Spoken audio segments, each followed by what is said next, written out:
আশা করছি আজকের এপিসোড আপনাদের অনেক ভালো লাগবে। বেশি কথা না বলে সবার আগে চলে যাব আজকের প্রথম ঘটনায়।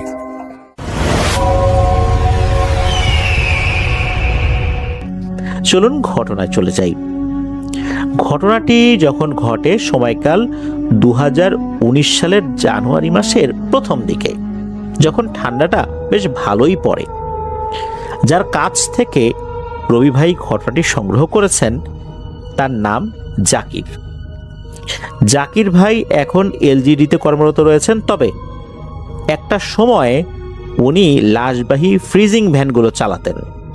মূলত একটি ভয়ঙ্কর ঘটনা ওনার সাথে ঘটেছিল, উনি এই ঘটনার প্রত্যক্ষদর্শী ছিলেন। এরপর উনি এই লাশবাহী গাড়ি চালানো ছেড়ে দেন, সর্বোচ্চ লেভেলের চেষ্টা করতেন আর কি।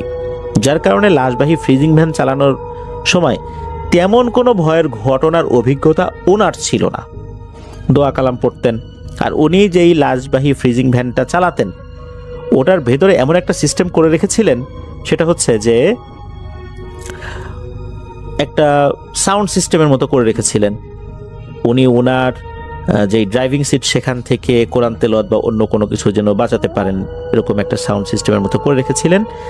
আর আরও একটা সিস্টেম করে রেখেছিলেন, যদি ওই ফ্রিজিং ভ্যানের ভেতরে বিশেষ কোনো শব্দ হয়, সেই শব্দটা যেন উনি পেতে পারেন, এরকম একটা সাউন্ড সিস্টেমের ব্যবস্থা উনি ওনার ওই ফ্রিজিং ভ্যানে করে রেখেছিলেন আর কি। এটা একটা কাস্টমাইজ করে উনি এটা করেছিলেন।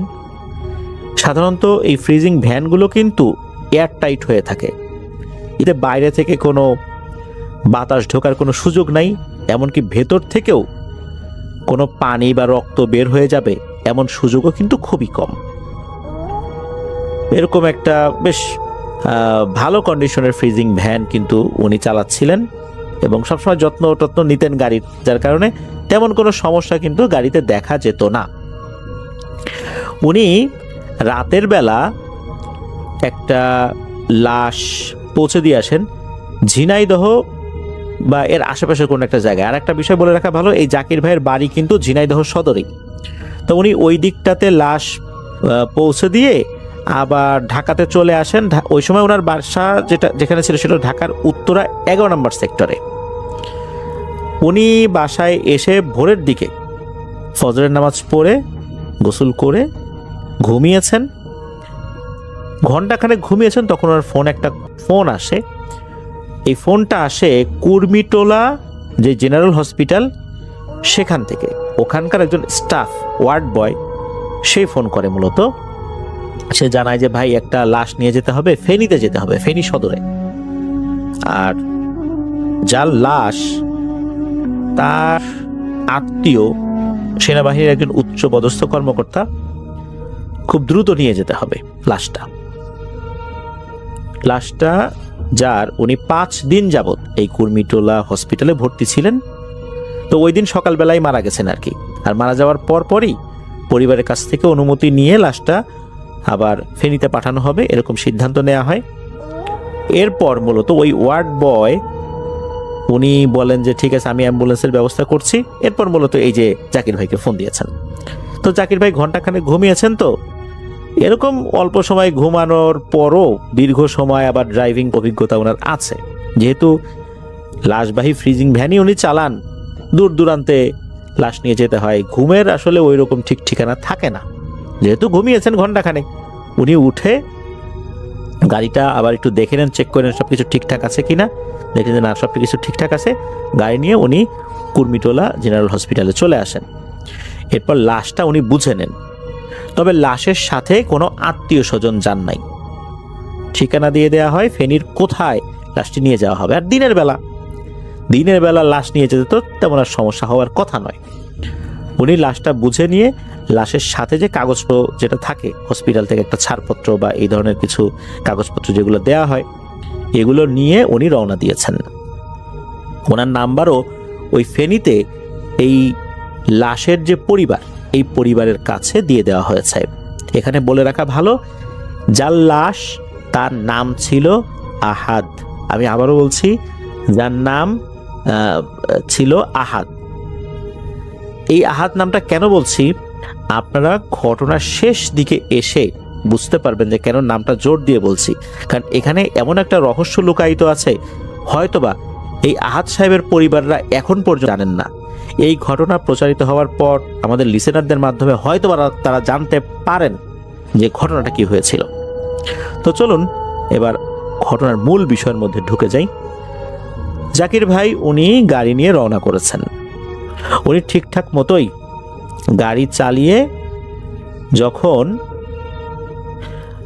মেয়র হানিফ ফ্লাইওভারের উপরে উঠেছেন, তখন তার কাছে অদ্ভুত একটা অনুভূতি হয়। অনুভূতিটা এমন ছিল, সেটা হচ্ছে যে ভেতরে কেউ কথা বলছে, আর এই কথাটা আফ্রিকান কোনো লোকাল ল্যাঙ্গুয়েজে, সাউথ আফ্রিকার কোনো লোকাল ল্যাঙ্গুয়েজে কথা হচ্ছে। এই যে জাকির ভাই উনি আবার 3 বছর সাউথ আফ্রিকাতে ছিলেন, ওখানকার কিছু লোকাল ল্যাঙ্গুয়েজ উনি বুঝতেন। 3 বছর থাকাকালীন সেখানকার ল্যাঙ্গুয়েজ সম্পর্কে ওনার তো টুকিটাকি ধারণা হয়েছিল। তো উনি বুঝতে পারছেন না কি ব্যাপার, ভেতরে এরকম আফ্রিকান ভাষায় কথা বলছে, এটা কি আসলে তার মনের ভুল? উনি চিন্তা করলেন যে রাত্রে তো ঘুম আসলে হয়নি, সকালে ঘন্টাখানেক ঘুমিয়েছেন, এই কারণেই কি এরকম তার কাছে মনে হচ্ছে কিনা। তাছাড়া গাড়ির ভেতরে যেখানে এয়ারটাইট সিস্টেমে ওই লাশটি রয়েছে, সেখানে ফ্রিজিং সিস্টেমটা অন করা রয়েছে, ভিতরে কনকনে ঠান্ডা, সেখান থেকে কোনো কথা ভেসে আসবে, তাও আবার আফ্রিকান ল্যাঙ্গুয়েজের, এটা কিভাবে সম্ভব? মনে হচ্ছে কথোপকথন হচ্ছে, একজন বলছে আর একজন উত্তর দিচ্ছে, দুইজনের কণ্ঠ দুই রকমের। উনি চিন্তা করলেন এটা ওনার মনের ভুল, এটা তো সম্ভব না। তারপরেও যেহেতু রাতের বেলা ঘুমান নাই উনি, দিনের বেলা অল্প একটু ঘুমিয়েছেন, উনি ওই মেয়র হানিফ ফ্লাইওভার যেটা, মানে যাত্রাবাড়ি ফ্লাইওভার যেটা, এই যাত্রাবাড়ি ফ্লাইওভার থেকে নামার পর একটা জায়গায় গাড়ি দাঁড় করিয়েছেন, বলতে গাড়িটা আসলে একটা গ্যারেজে নিয়েছেন, কাছাকাছি একটা গ্যারেজে নিয়েছেন। গ্যারেজে নিয়ে যাওয়ার পর উনি বলছেন যে ওই গ্যারেজের লোককে বলছেন, দেখেন তো ভাই চাকার হাওয়া টাওয়া ঠিক আছে কিনা। তো উনি চাকার হাওয়া টাওয়া ঠিক করতে দিয়ে কি করেছেন, ওই গাড়ির পেছনের দরজাটা খুলেছেন। খোলার পর দেখেন যে সব কিছু ঠিকঠাক, কোনো সমস্যা নেই, লাশটা যেরকমভাবে রাখা ছিল ওরকমই রয়েছে। আর ওর ভিতরে যেহেতু কুলিং সিস্টেম চালু আছে, এক ধরনের বরফের ধোয়া হয়, কিন্তু ফ্রিজে যে জায়গা দিয়ে কিন্তু বাতাস বের হয়, যে বাতাস কুলিং সিস্টেমটা আসলে ঠিক রাখে, ওইটা কিন্তু একটা ধোয়ার মতো। তো উনি যখন এই ফ্রিজিং ভ্যানের দরজা খুলেছেন, দেখেন ভিতরে ধোয়ার মতো আছে, সব কিছু ঠিকঠাক, এভরিথিং ইজ ওকে, কোনো সমস্যা নেই। উনি আবার দরজাটা বন্ধ করেন। ওনার কাছে মনে হয়েছে এটা ওনার মনের ভুল, এটা টোটালি ওনার মনের ভুল, এটা তো হতেই পারে না, এখানে আফ্রিকান ল্যাঙ্গুয়েজে কে কথা বলবে। উনি আবার গাড়ি নিয়ে যাত্রা শুরু করেন। কুমিল্লা পৌঁছানোর কিছুক্ষণ আগে ওনার কাছে আরো একটা অদ্ভুত অনুভূতি হতে থাকে। সেটা হচ্ছে ওনার কাছে মনে হচ্ছে যে এই ফ্রিজিং ভ্যানের ভেতরে চটচট চটচট আওয়াজ আসছে। পাটখড়ি যদি পোড়ানো হয়, শুকনো পাটখড়ি যদি পোড়ানো হয়, আগুন লাগিয়ে দেওয়া হয়, তখন এক ধরনের চটচট চটচট আওয়াজ আসে।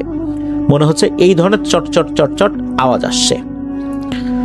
উনি এই ধরনের আওয়াজ পাওয়ার পর চিন্তা করলেন যে ভেতরে কুলিং সিস্টেমে কোনো সমস্যা হলো কিনা। হতেই পারে, ফ্রিজে অনেক সময় ভেতরে আগুন লেগে যেতেই পারে যান্ত্রিক ত্রুটির কারণে। উনি তখন গাড়িটা একটা জায়গায় রাখলেন।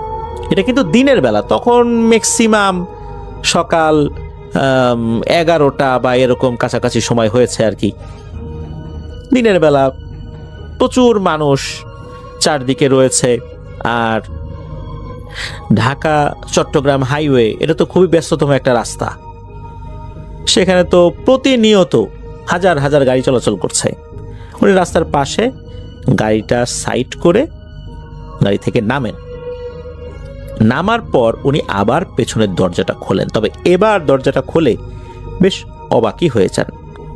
কেননা উনি যখন দরজা খুলেছেন, খোলার পর ভেতরে এক ধরনের ধোঁয়া তো রয়েছেই, তবে এই ধোঁয়াটা কিন্তু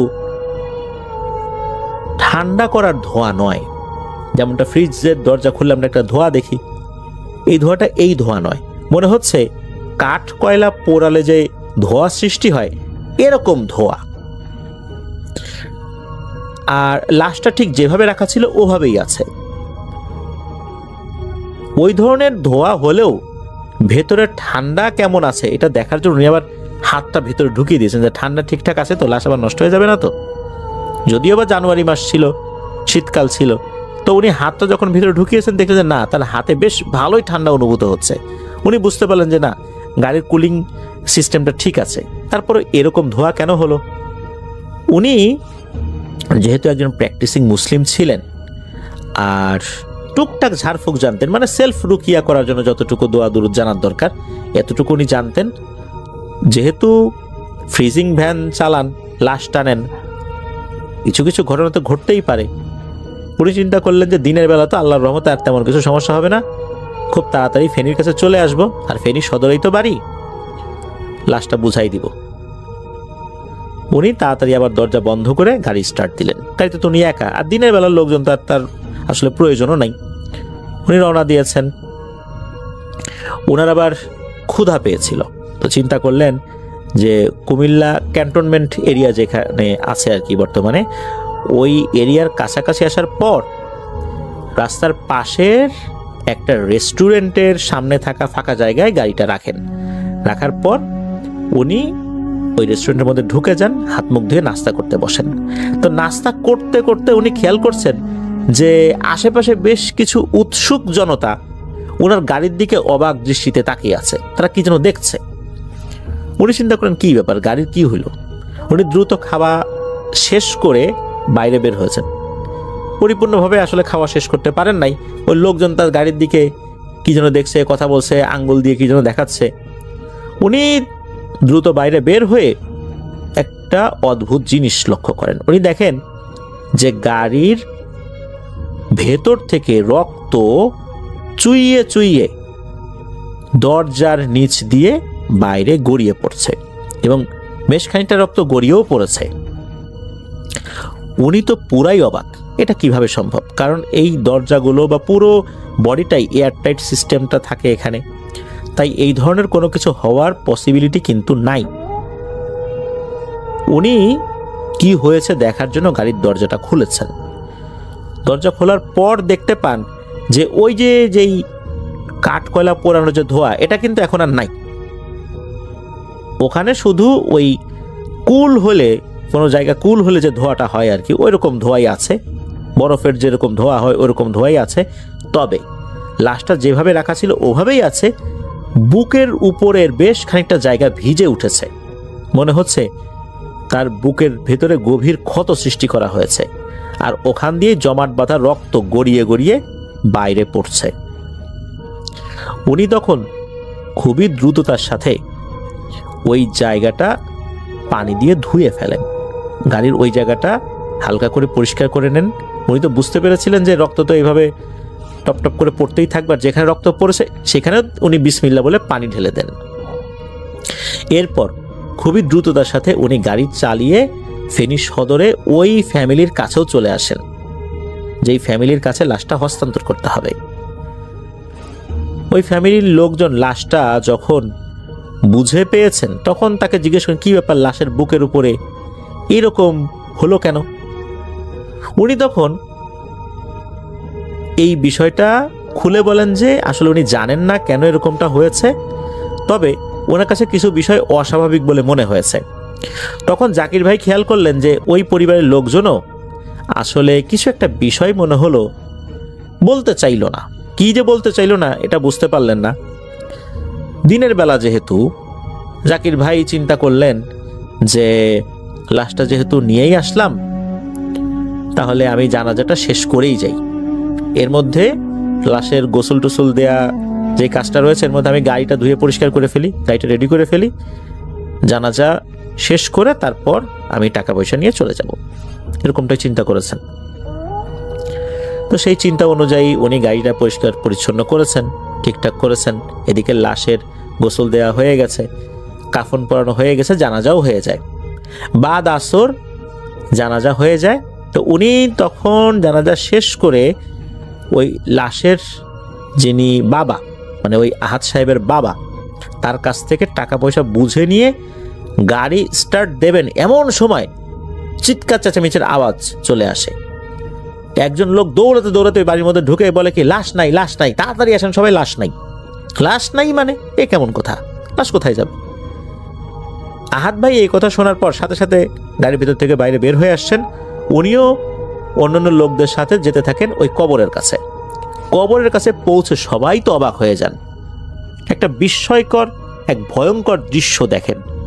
মনে হচ্ছে কবরের ভেতর থেকে কেউ মাটিগুলো উপরের দিকে ছিটকে ফেলেছে।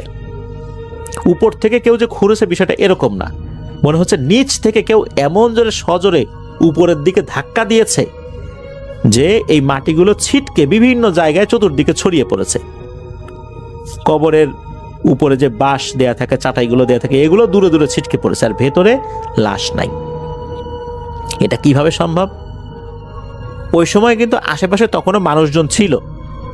লাশটা দাফন করার পর পরিবারের সদস্যরা তো চলে এসেছে, আর ওই লাশটা যেখানে কবর দেওয়া হয়েছে ওই কবরের চতুর্দিকে বেড়া দেওয়ার জন্য বাঁশ কাটা হচ্ছিল, আরো কিছু কাজ করার জন্য লোকজন ছিল। তাদের উপস্থিতিতেই হঠাৎ করে এই কবরটা মনে হলো ভেতর থেকে কেউ ছুঁড়ে ফেলেছে উপরে সমস্ত মাটি সবকিছু। তারা তো ভয়ে সরে চলে যায়। এরপর সাহস করে কাছে এসে দেখে ভিতরে লাশ নাই। তারপরেই মূলত একজন দৌড়াতে দৌড়াতে এসে খবর দিয়েছে। লাশ কে নিল? তারা তো খুঁজতে থাকে, আসলে খুঁজে তো আর পাওয়া যাবে না। ওই সময়ে এই যিনি গাড়ি চালক জাকির ভাই, ওনাকে তো চলে আসতে হবে, টাকা পয়সা তো সব পেয়ে গেছেন, কিন্তু আসলে লাশটার কি হলো এই তথ্যটা উনি কিভাবে নেবেন? এই জন্য উনি স্থানীয় একজন দোকানদারের ফোন নাম্বার নিয়ে আসেন, ওনার সাথে কথা বলে যাতে পরবর্তীতে জানতে পারেন যে লাশটা আসলে কি হলো, পাওয়া গেছে কি যায় নাই। উনি ঠিকঠাক মতোই গাড়ি চালিয়ে আল্লাহর রহমতে ঢাকায় চলে আসেন। তবে ঢাকায় আসার পথে উনি কিন্তু বিশ্রাম নিয়েছিলেন। উনি কুমিল্লার কাছে একটা পেট্রোল পাম্পে গিয়ে গাড়ি থামান। গাড়ি থামানোর পর ওখানে গিয়ে আবারও গাড়িটা ভালো করে ধুয়ে ফেলেন আর কি। তারপরে উনি ওই পেট্রোল পাম্পের একজন স্টাফের সাথে কথা বলেন যে আজকে রাত্রে আমি আর বাড়িতে যাব না, এখানে একটা থাকার ব্যবস্থা করে দেন আমাকে। তো ওদেরকে কিছু টাকা পয়সা দিয়ে থাকার ব্যবস্থা করে দেয়। তো গাড়ি ওখানে রাখার পর উনি ওইখানেই ঘুমাইছিলেন পেট্রোল পাম্পের একটা জায়গায়। খুব ভালো মতো বন্দোবস্ত করে দেওয়া হয়েছিল। উনি সকালে উঠে গাড়ি চালিয়ে চলে আসেন। কারণ হচ্ছে আগের রাতে তো ভালো ঘুম হয় নাই, আর তার পরের দিন ঘন্টাখানেক ঘুমিয়েছেন, আবার এই ধরনের ঘটনা উনি দেখলেন। ওনার মাথার ভিতরে মনে হচ্ছে যে একদম জ্যাম হয়ে আছে, মাথা কাজ করছে না। এই কারণেই মূলত উনি এতটা পথ আর গাড়ি চালিয়ে আসতে চান নাই। সারা রাত্রে কিন্তু আর কোনো সমস্যা হয় নাই, ওনার গাড়ির সাথেও কোনো সমস্যা হয় নাই। উনি সকালবেলা ঘুম থেকে উঠে ফজরের নামাজ পড়ে আবার গাড়ি নিয়ে ঢাকাতে চলে আসেন। তবে ঢাকাতে আসার পর ওনার মাথার ভিতর শুধু একটাই চিন্তা যে লাশটার কি হলো। উনি দিনের মধ্যে কয়েকবার ওই দোকানদারকে ফোন দিচ্ছিলেন যে লাশটা কি পাওয়া গেছে, লাশটা কি পাওয়া গেছে। তো দোকানদার বলে যে না, লাশটা তো পাওয়া যায় নাই।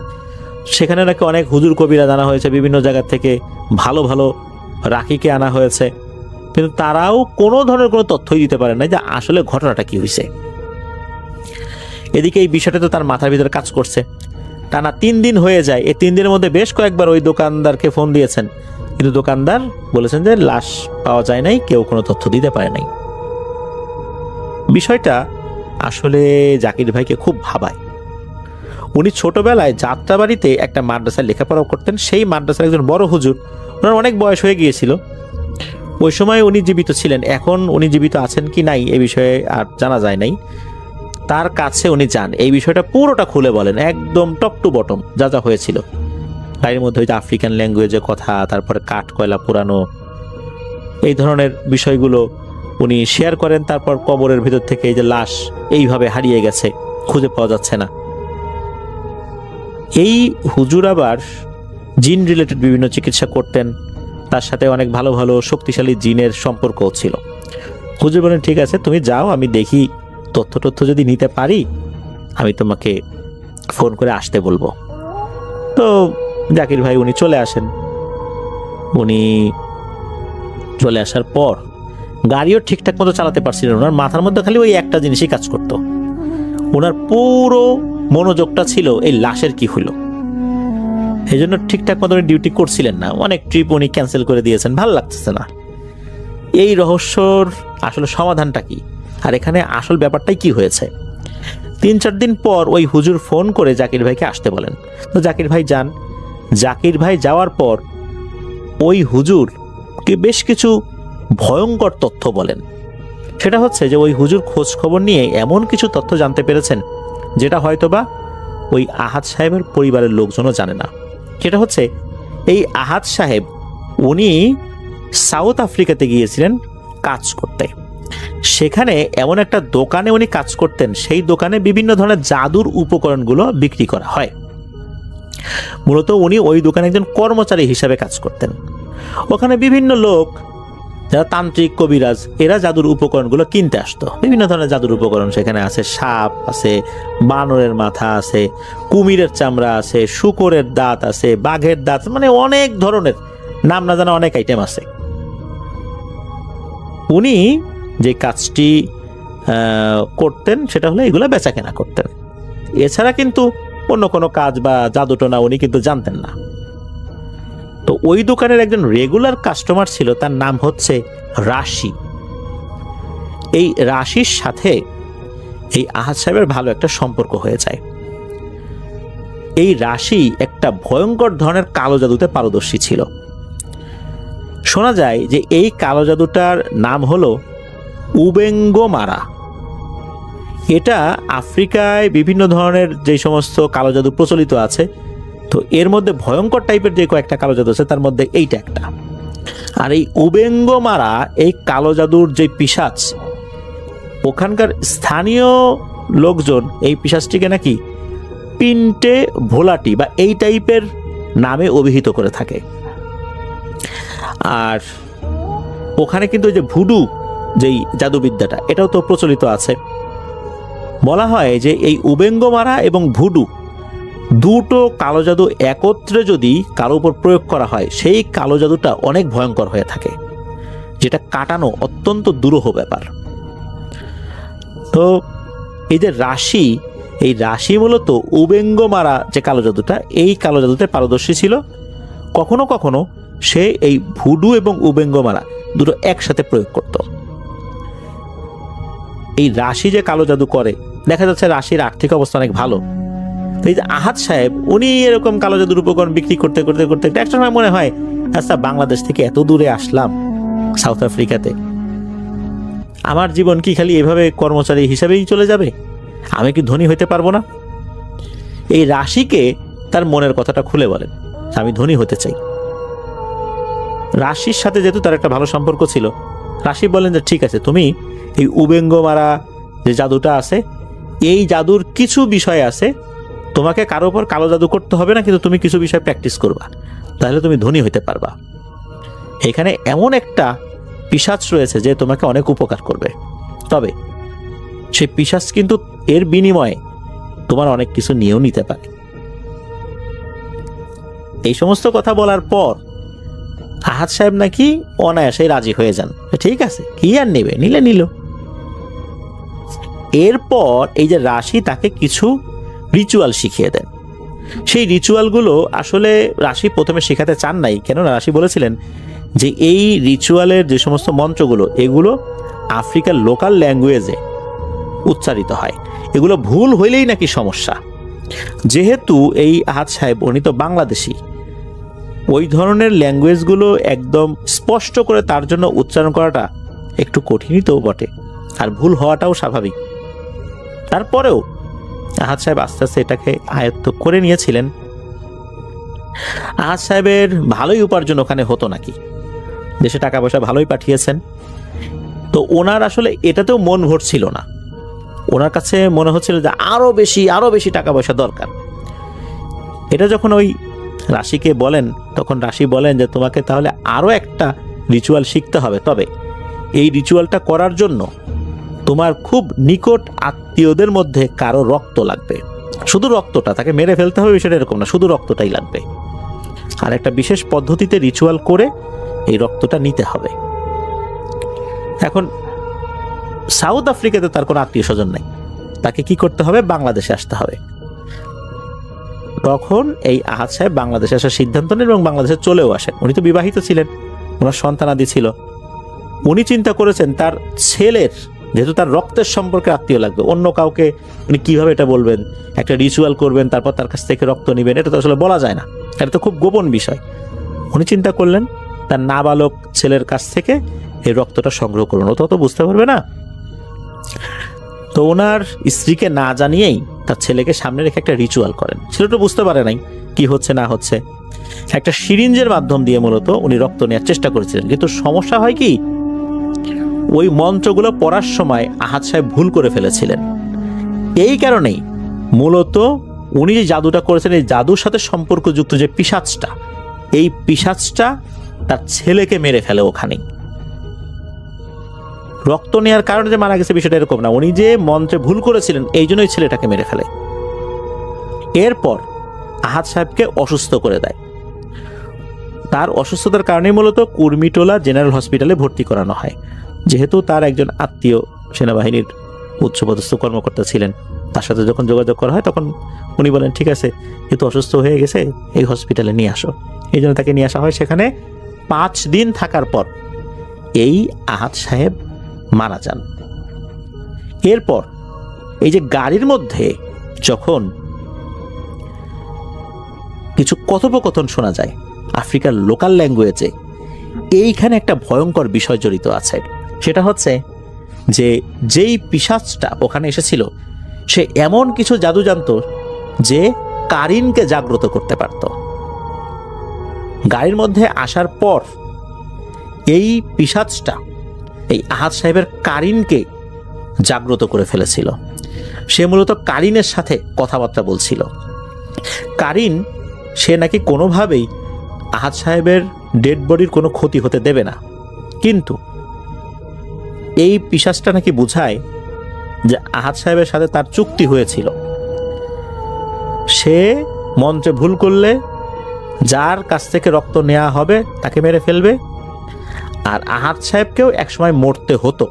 যেহেতু সে মন্ত্রে ভুল করেছে এই জন্য তাকে দিয়ে ওই পিশাচের আর কোনো কাজ হবে না, এই জন্য আহাদ সাহেবকেও সে মেরে ফেলেছে। আর আহাদ সাহেবের হৃৎপিণ্ডটা তার প্রয়োজন। তো কারিনের সাথে ওই সময় ওইটা নিয়েই কথা হচ্ছিল। একটা পর্যায়ে নাকি কারিন রাজি হয়ে যায়, ঠিক আছে নিয়ে যাও।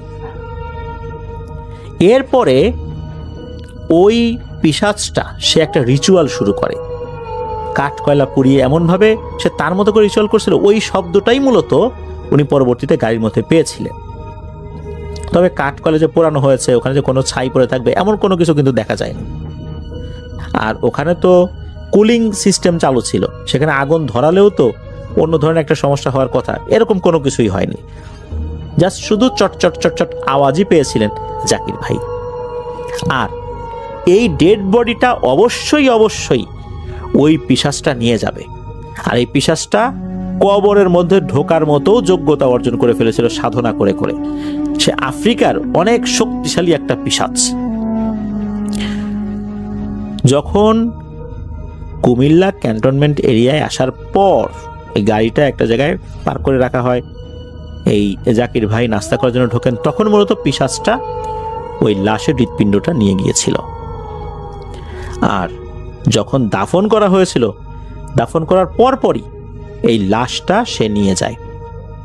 ওই হুজুর জাকির ভাইকে এটাও বলে দিয়েছিলেন এই লাশটা সে আফ্রিকাতে নিয়ে গেছে আর কখনোই ওই লাশটা পাওয়া যাবে না। এই কথা জানার পর বিভিন্ন সময় পরবর্তীতেও কিন্তু জাকির ভাই ওই দোকানদারকে ফোন করে জিজ্ঞেস করেছিলেন যে ওই লাশের কোনো সন্ধান পাওয়া গেছে। তখন নাকি ওই দোকানদার বলেছিলেন যে না, এই বিষয়ে কেউ তেমন কিছুই বলতে পারে নাই, লাশটাও পাওয়া যায় নাই। এটাই ছিল ঘটনা। প্রিয় লিসেনার্স, আজকের এই ঘটনাটি যারা শুনলেন তারা যদি ফেনীর ওই আহাদ সাহেবের পরিবার বা তার বিষয়ে জেনে থাকেন, নিশ্চয়ই বুঝতে পেরেছেন যে আসলে ব্যাপারটা কি ছিল। এখানে হয়তোবা আরও অনেক ব্যাপার ছিল, কারণ সব বিষয় কিন্তু হুজুর আসলে বলতে পারেন নাই। এখানে আরও অনেক ব্যাপার ছিল, শুধু কয়েকটা জিনিস বলতে পেরেছিলেন। সেটা হচ্ছে যে রাশি উবেঙ্গ মারা, পিন্টে ভেলাটি, এই টাইপের কিছু জিনিস। আর হচ্ছে ওই জিনটা কোন প্রজাতির এটা বলতে পেরেছে, এটা হচ্ছে ইনসার প্রকৃতির জিন। এটা ইফরিত শ্রেণীরই একটা জিন। ইফরিদের মধ্যে কয়েকটা ভাগ রয়েছে, এর মধ্যে ইনসার একটা নাকি ভাগ। এরাও অত্যন্ত শক্তিশালী হয়ে থাকে, এরাও কালো জাদুতে পারদর্শী। ওই জিনটা ইনসার প্রকৃতির জিন, এতটুকুই বলতে পেরেছিলেন, আর এই ঘটনাটা বলতে পেরেছিলেন। প্রিয় লিসেনার্স, একবার ভাবুন এই ইনসার প্রকৃতির জিন কতটা শক্তিশালী। এরা কারিনকে জাগ্রত করে ফেলতে পারে। কারিনের সাথে সরাসরি যোগাযোগ করাটা এটা কিন্তু সব জিনের পক্ষে সম্ভব হয় না। অনেক হুজুররা, অনেক সাধকরা, যারা হুজুর বেশে থাকেন, সাধক জাদুকর, ইনারা কিন্তু বিভিন্নভাবে মানুষ সম্পর্কে অনেক কথা বলে দেন। তার কাছে যাওয়ার সাথে সাথে তার নাম, সে কি করে এসেছে, এমন কিছু কথা যেগুলা সে ছাড়া আর কেউ জানে না, সেটাও উনি বলে ফেলছেন। তখন সেই ব্যক্তি মনে করেন, আরে এই কথা তো আর কেউ জানে না, এই হুজুর জানলো কিভাবে, বা এই কবিরাজ জানলো কিভাবে। এটাও কিন্তু জিনের মাধ্যমে তথ্য সংগ্রহ করা হয়, কখনো কখনো সরাসরি কারিনের কাছ থেকে তথ্য সংগ্রহ করা হয়। কিছু কিছু এমন গোপন কথা যেগুলো আসলে কারো জানার কথা না, এমন কিছু তথ্য কারিনকে কানেক্ট করে তথ্যগুলো সংগ্রহ করা হয়। সব জিন কিন্তু কারিনের সাথে কানেক্টেড না, কানেক্ট হতে পারে না। আবার সব হুজুর কবিরাজও কিন্তু কারিনকে কানেক্ট করতে পারে না। এইটার জন্য দীর্ঘ একটা সাধনার প্রয়োজন হয়, এমনটা আমি জেনেছিলাম। তো এই ইনসার জিন কিন্তু কারিনকে কানেক্ট করতে পারে, এমন এক শ্রেণীর জিন। প্রিয় লিসেনার, শুনলেন ঘটনাটি। এটা কিন্তু পুরোটাই দিনের বেলা হয়েছিল, রাতের বেলা কিন্তু না। অ্যাম্বুলেন্সের ভেতরে বলতে ওই যে ফ্রিজিং ভ্যানের ভেতরে যা যা হয়েছিল দিনের বেলা। তারপরে লাশটা কবর থেকে নিয়ে গেল, তখনও কিন্তু সন্ধ্যা হয়নি, আসরের পরপরই। কবর দেওয়ার 10 থেকে 15 মিনিটের মাথায় ঘটনা ঘটছে, সবটাই দিনের বেলাতে হয়েছে। এখানেই এই ঘটনার বিশেষত্ব। সাধারণত আমরা লাশ নিয়ে যাওয়ার সময় যে ঘটনাগুলো শুনি, অধিকাংশ ক্ষেত্রেই ঘটনাগুলো রাতের বেলা হয়ে থাকে, তবে এই ঘটনাটা পুরোটাই হয়েছে দিনের বেলাতে। প্রিয় লিসেনার্স, আশা করছি আহাদ সাহেবের সাথে যে বিষয়টা ঘটেছিল, এই রহস্যটা আজকে উদ্ঘাটিত হলো। তার পরিবারের সদস্য যদি কেউ শুনে থাকেন, বা তার আত্মীয় স্বজনদের মধ্যে কেউ শুনে থাকেন, তারা হয়তো বা বুঝতে পারবেন কেন এমনটা হয়েছিল।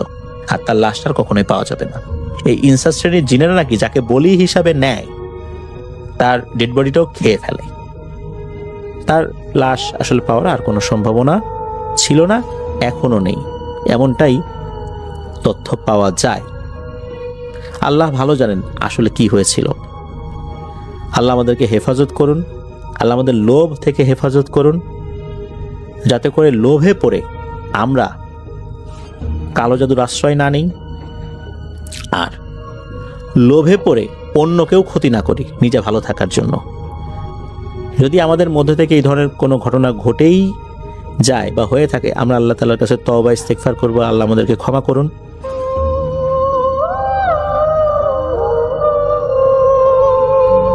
মামুন তার যুবক বয়সের একটি ঘটনা আমাদের সাথে শেয়ার করেছেন এবং তিনি আমাকে অনুরোধ করেছেন আমি যেন আমার মতো করে ঘটনাটা আপনাদের কাছে প্রেজেন্ট করি। তো আমি চলে যাচ্ছি মামুন সাহেবের শেয়ার করা ঘটনায়। 80 দশকের কথা। মামুন সাহেব তখন একেবারেই যুবক। তিনি কলেজে পড়েন এবং মেস করে থাকেন মিরপুর 14 নম্বরে কোনো একটি জায়গায়, স্টুডেন্ট মেসে। তার সাথে তার যারা বন্ধু আছে তারা খুবই ক্লোজ, তো ভালোই সময় কাটে তাদের। মামুন সাহেবের বাবা মোটামুটি অবস্থা সম্পন্ন মানুষ ছিলেন। তিনি ছেলেকে ঢাকায় এই চলাফেরার জন্য একটি মোটরসাইকেল কিনে দিয়েছিলেন, 100 সিসির মোটরসাইকেল, ইয়ামাহা সেই সময়কার। তো এটা নিয়ে তিনি খুব ঘোরাঘুরি করতেন বিভিন্ন জায়গায়। তো একদিন রাতে তিনি এরকম ঘুরতে গিয়েছেন, একটা সিনেমা হল ছিল সেখানে, তিনি যেখানে থাকতেন তার কাছাকাছি জায়গায় একটা সিনেমা হল ছিল। তো রাতের বেলা সিনেমা দেখতে গিয়েছেন তিনি। তখন 9টা-12টা শো চলে, এটা লেট নাইট শো। তো মামুন সাহেব নাকি প্রায় তার বন্ধুদের নিয়ে সেখানে যেতেন, সিনেমা দেখতেন। ওখানে সিনেমা দেখতে গিয়ে বেশ ঘোরাঘুরি করছেন, তখনও সিনেমা শুরু হতে বেশ খানিকক্ষণ বাকি। তিনি পৌঁছে গেছেন প্রায় রাত 8টার দিকে। তো ঘোরাঘুরি করতে করতে তার সাথে দেখা হয়ে গেল তাদের গ্রামের এক বড় ভাইয়ের, যার নাম নাসির। মামুন সাহেবরা তাকে নাসির ভাই বলে ডাকতো। তো মামুন সাহেবদের সাথে নাসির ভাইয়ের বেশ ভালো সম্পর্কের কারণ হচ্ছে নাসির ভাই খুব মাইডিয়ার টাইপের মানুষ ছিলেন এবং তিনি মামুন সাহেবদের নিয়ে আড্ডা দিতেন। ঘুড়ি উড়াতেন, এদিক ওদিক যেতেন, বাজারে যে এটা ওইটা কিনতেন, খেতেন, গল্প করতেন, খোশ গল্প করতেন একসাথে। তো দেখা যেত নাসির ভাইয়ের বন্ধু যারা ছিল তারা ছোটদের এতটা কাছে ভিড়তে চাইতো না, কিন্তু মামুন সাহেবরা তার থেকে বছর তিনেকে ছোট হওয়ার পরেও নাসির ভাই তাদের সাথে ঠিকই মিশতেন, তাদেরকে মানে অ্যাক্সেস দিতেন, তাদের নিয়ে ঘুরতে যেতেন, তাদের নিয়ে ঘুড়ি উড়াতেন, মানে তাদেরকে একেবারে বন্ধুর মতোই দেখতেন। এই কারণে মামুন সাহেবদের কাছে নাসির ভাই বেশ প্রিয় একটা ক্যারেক্টার। তো যাই হোক, এই দেখা হয়ে যাওয়াতে বেশ ভালো লাগলো মামুন সাহেবের। তিনি নাসির ভাইকে নিয়ে বসলেন একটা চায়ের দোকানে, তারা চা সিঙ্গাড়া খাচ্ছেন, গল্প করতেছেন। তো মামুন সাহেব জিজ্ঞেস করলো, তারপর ভাই আপনি এখন এখানে কিভাবে কি? তো বলতেছে, নাসির ভাই বলতেছে যে আমি ঢাকায় আসছি আসলে ব্যবসার কাজে, এখান থেকে অনেক প্রোডাক্ট নিয়ে যাই, চুজ করে করে নিয়ে যাই, আমার তো দোকান আছে ওইখানে জানো। তো বলছে হ্যাঁ আপনার দোকান তো ছিল, বলে ওইটার আর অনেক বড় করছি, ওখানে অনেক প্রোডাক্ট উঠাইছি এবং ঢাকার থেকে নিয়ে যাই। আর নাসির ভাই বললেন যে তার চাচার এখানে একটা জায়গা আছে মিরপুরে কোন একটা জায়গায়, একটু ডিপে। তখনকার সময় মিরপুর ওই জায়গাগুলো এত ডেভেলপড হয়নি, একেবারে গ্রামের মতো অবস্থা, পুরোই গ্রামের মতো ছিল। তো যাই হোক, সেখানে যখন নতুন জায়গা জমি হচ্ছে, প্লট হচ্ছে, সেই জায়গায় এই নাসির সাহেবের চাচা একটা জায়গা নিয়েছেন। জায়গা নিয়ে সেই জায়গায় তিনি বাউন্ডারি ওয়াল করে ঘর করে দিচ্ছেন টিনের। তো নাসির সাহেব ঢাকায় যখন আসেন ওইখানেই থাকেন, সেই ঘরেই থাকেন। মোটামুটি মাসের মধ্যে প্রায় 2 সপ্তাহের মতো তার এখানে থাকা হয়। আর ভালোই জায়গাটা, তিনি বললেন যে একেবারে নিরিবিলি গ্রামের মতোই লাগে। তো তিনি বললেন মামুন সাহেবকে যে তুমি আইসো, এসে আমরা আড্ডা দিব না, যখন আমি ঢাকায় থাকি এসে আড্ডা দিব না। তিনি বুঝাই দিলেন মামুন সাহেবকে কিভাবে আসতে হয়, মানিকদির কোন অঞ্চল দিয়ে এভাবে ঢুকে ওই জায়গায় যেতে হয় আর কি, বুঝাই দিলেন। এরকম বললো যে একদম পুরো গ্রামের মতো, তোমার লাগবে না, তবে আসতে একটু সমস্যা হবে কারণ রাস্তাঘাট খুব একটা ভালো না, এই হচ্ছে অবস্থা। তো মামুন সাহেব বললেন যে অসুবিধা নাই ভাই, আমার তো একটা আছে মোটরসাইকেল এখানে, এই। আর মামুনও তার মেসের ঠিকানা দিল নাসির ভাইকে, বললো যে আপনি চলে আসেন, আপনি যদি ঢাকা আসেন আমাদের মেসে এসে বেড়াইতে পারবেন, অসুবিধা নেই, আমরা ছাত্ররা থাকি কয়েকজন। যাই হোক, অনেকক্ষণ গল্প গুজব করে নাসির ভাই বিদায় নিলেন, মামুন সাহেবও চলে গেলেন তার সিনেমাতে। এরপর বেশ অনেকদিন চলে গেছে, সময় নর্মালি পার হচ্ছে মামুন সাহেবের। তিনি নর্মালি তার ক্লাস করেন, তিনি এর মাঝে 2টা বাচ্চাদের পড়ানোর কাজ নিছেন, ওই টিউশনই করেন মিরপুর 1 নম্বরের কাছে গিয়ে। যেহেতু তার মোটরসাইকেল আছে তার সমস্যা হয় না, তো এইভাবেই চলছে আর কি। তো একদিন মামুন সাহেব গেছেন টিউশনি করাইতে, তো পড়াচ্ছেন, সন্ধ্যার সময় পড়াইতে যেতেন বাচ্চাগুলারে। তো পড়াশোনা শেষ, রাত বাজে 9টা, তিনি বের হয়ে আসলেন স্টুডেন্টের বাসা থেকে। বের হয়ে এসে তিনি মোটরসাইকেলটা স্টার্ট দিয়েছেন, এই সময় দেখলেন যে বেশ বাতাস ছুটছে, দমকা বাতাস। তিনি বুঝলেন যে ঝড় বৃষ্টি আসবে। তো যাই হোক, কিছু করার নাই, যেহেতু তিনি বের হয়ে আসছেন, স্টার্ট দিয়ে দিলেন মোটরসাইকেল, রওনা দিয়ে দিলেন সামনে। তো যাচ্ছেন, ওই গলির ভেতর থেকে বের হয়ে এসে মেন রোডে উঠছেন। মেন রোডে উঠে তিনি তার বাড়ির দিকে যাচ্ছেন, না সোজা যাবেন আর কি। এর মধ্যে হঠাৎ বৃষ্টি পড়া শুরু হইলো, মোটা মোটা মানে ফোঁটা, বৃষ্টির বড় বড় ফোঁটা টপ টপ টপ টপ করে পড়তেছে, এবং কিছুক্ষণ পরে প্রচন্ড বর্ষণ শুরু হলো, তুমুল বর্ষণ, তার সাথে বাতাস। মানে সামনে দেখা যাচ্ছে না কিছু, এদিকে রাস্তা হচ্ছে একদম পিচ কালো রাস্তা, ল্যাম্পপোস্ট গুলো সব নেভা সামনে, মানে ইলেকট্রিসিটি চলে গেছে। মামুন সাহেবের হেডলাইটও খুব বেশি কভার করতেছে না, তখনকার মোটরসাইকেলের হেডলাইট এত স্ট্রং ছিল না। মামুন সাহেব আস্তে করে দেখলেন যে কি করা যায়। রাস্তার এক পাশে দেখলেন যে একটা শেড আছে, বাসের যাত্রী শেডের মতো এরকম। তো তিনি তাড়াতাড়ি ওইদিকে বাইকটাকে মানে নিয়ে গেলেন, একদম পাশে, রাস্তার পাশে রেখে তাড়াতাড়ি নেমে গেলেন বাইক থেকে, নেমে তাড়াতাড়ি শেডের নিচে যায় দাঁড়ালেন। আরো কিছু মানুষ ওইখানে আছে, দাঁড়ায় আছে বৃষ্টিতে, এবং প্রচন্ড বৃষ্টির তোড় এসে বাড়ি মারতেছে, বাতাস সহ। মানুষ ভিজে যাচ্ছে, মানুষজন ভিজে যাচ্ছে, ওখানে আসলে খুব একটা কাজ হচ্ছে না। মামুন সাহেব চিন্তা করতেছেন যে তিনি এখানে দাঁড়ায় থাকবেন না, চলে যাবেন। তো একবারে পিছনে এসে দাঁড়াইছেন, ওখানে একটা সিমেন্টের বেঞ্চি আছে। তো মনে হলো বেঞ্চি থেকে তারা কেউ বললো মামুন না। তো শব্দটা খুব আস্তে আসছে, এই শব্দ মানে বৃষ্টির যে তোড়, মানে ওই যে উপরে টিনের শেডে পড়তেছে, পাশে পড়তেছে, এই শব্দের মধ্যে এই শব্দ শোনাই যাচ্ছে না। তো তিনি একটু অবাক হয়েছেন যে তারে কেউ ডাকতেছে নাকি, এরকম এখানে কে ডাকবে তারে। তো তিনি একটু ইগনোর করার চিন্তা করছিলেন যে কে ডাকতেছে কে জানে, এখানে অন্য কাউরে ডাকতে পারে। তারপর যখন আবার ডাকলো এই মামুন, তখন তিনি বুঝলেন তাকেই ডাকতেছে পেছন থেকে। তো তিনি ঘুরে তাকাইলেন, তাকায় দেখতেছেন বেঞ্চের উপর কেউ বসে আছে, চেহারা দেখা যাচ্ছে না, অন্ধকার তো, ইলেকট্রিসিটি নাই, তার মধ্যে এরকম মানে অন্ধকার, বৃষ্টি হচ্ছে, মধ্যে চেহারা দেখা যাচ্ছে না, জাস্ট বোঝা যাচ্ছে যে একটা শার্ট একটা প্যান্ট পরা একজন, মানে, এবং মাথার উপরে মানে টুপি দেয়া, টুপি পরছে, টুপি পরলে যেরকম সেরকম। তো তিনি বুঝতে পারতেছেন না কে। যায় মামুন, আমি নাসির। উনি তখন অবাক হলেন, আরে নাসির ভাই আপনি এখানে? কাহা এখানে আটকায় গেছি। বলে কি ব্যাপার, তুমি এখানে কি করো? কারি আমি তো বাসায় যাইতেছিলাম টিউশনি শেষে, দাঁড়াইছি। তো দুজনে কথাবার্তাই হচ্ছে, কেউ কারো কথা খুব বেশি স্ট্রং ভাবে শুনতে পাচ্ছে না। এর মাঝে নাসির ভাই গলা উঁচায় বললেন যে মামুন, আমার বাসায় চলো, আমার বাসা বেশি দূর না এখান থেকে, চলো, তোমার তো আর এরকম দেখা হয় না, কবে তোমার নিয়ে যাবো আর তুমি কবে আসবা, চলো। তো মামুন সাহেব বলতেছে যে আরে ভাই, এই যে বৃষ্টি হইতেছে কেমনে কি, আমার বাসায় তো আমি যাওয়ার চিন্তা করতে পারতেছি না, বৃষ্টি থামুক তারপর দেখি, দাঁড়ান কিছুক্ষণ দাঁড়াই। তো তখন নাসির ভাই বলছে হ্যাঁ বৃষ্টি থামবে একটু পরে, অসুবিধা নাই, বসো দাঁড়াও এখানে। তো কিছুক্ষণ দাঁড়ানোর পর আসলে বৃষ্টি একটু পর কমে আসলো, তো তিনি বেরোয় আসলেন, মামুন সাহেব ছাউনি নিচ থেকে, ওই নাসির ভাই বেরোয় আসলো। অন্ধকারে কেউ কাউকে খুব ভালো মতো দেখতে পাচ্ছে না। তো নাসির ভাই বলছে চলো চলো আমার বাসায় চলো, আমার বাসায় তো তোমার যাওয়া হয় নাই, আর কবে তোমার আমি নিয়ে যাব, তোমার ওখানে আসবো, অনেক ঝামেলা, চলো আজকে চলো চিনাই দিয়ে আসো। তো মামুন সাহেব কিছু মনে না করে বললো আচ্ছা ঠিক আছে চলেন। তো যাই হোক, তারা গেল, মোটরসাইকেলে বসলো, আবার মোটরসাইকেলে একটু মুছে কাপড় ছিল এখানে। তো রাস্তায় মোটামুটি খানিকটা পানি হয়েছে আর কি, এর মধ্যে দিয়ে এগোয়ে চললেন তারা দুজন। চলতে চলতে এক সময় মানে ওই মেন রাস্তা থেকে ঢুকে যে দেখলো যে এরকম একটা চিকন রাস্তার মধ্যে উঠছে। মামুন সাহেবকে ইনস্ট্রাকশন দিচ্ছে নাসির ভাই পেছন থেকে। তো যাচ্ছে, যে যেতে যেতে দেখলো যে একেবারে মাটির মতো রাস্তা, মানে একদম কাঁচা রাস্তার মতো রাস্তা, গ্রামের মতো, সেটার মধ্যে ঢুকে গেল। হেডলাইটের আলোতে দেখা যাচ্ছে রাস্তা ভিজা ভিজা, এবং গাছপালা আশেপাশে যেগুলো আছে ওগুলো থেকে পানি পড়তেছে, টপ টপ টপ টপ করে পানি পড়তেছে। আর মানে মোটামুটি মনে হচ্ছে পুরো গ্রাম। মানে এই জায়গা, এই অঞ্চলটাতে এর আগে মামুন সাহেব আসে নাই, তার এইবার ফার্স্ট আসা। তো নাসির সাহেব তাকে ইনস্ট্রাকশন দিয়ে নিয়ে যাচ্ছে। তো যাচ্ছে রাস্তা দিয়ে, এবং কথাবার্তা খুব যে হচ্ছে তা না, মোটরসাইকেলের সাউন্ড আছে, আর রাস্তাতে সাবধানে চালাতে হচ্ছে, কাঁচা রাস্তা, জায়গায় জায়গায় দেখতেছে যে পানি এরকম নেমে যাচ্ছে নিচে, মানে এই পাশ থেকে পানিটা নেমে ওই পাশে চলে যাচ্ছে, এরকম ছোট একটা ইসের মতো আর কি, গর্তের মতো যেতে পানি চলে যাচ্ছে, এর মাঝখান দিয়ে কাটায় কাটায় যেতে হচ্ছে।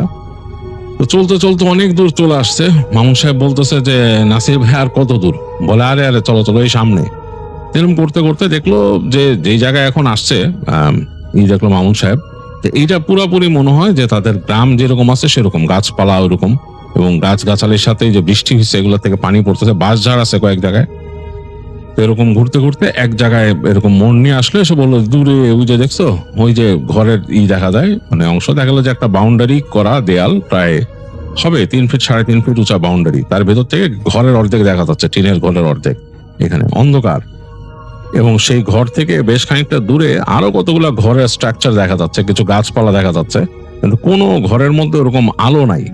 তার মানে হচ্ছে এখানে ইলেকট্রিসিটি নাই, সে বুঝতে পারলো। তো সে জিজ্ঞেস করলো পিছনে নাসির ভাইকে যে নাসির ভাই কি এনে কি ইলেকট্রিসিটি নাই? বলে, আছে, সব জায়গায় আছে, আমার বাসায় কিন্তু নাই, আরো 2-1টা বাসাও নাই।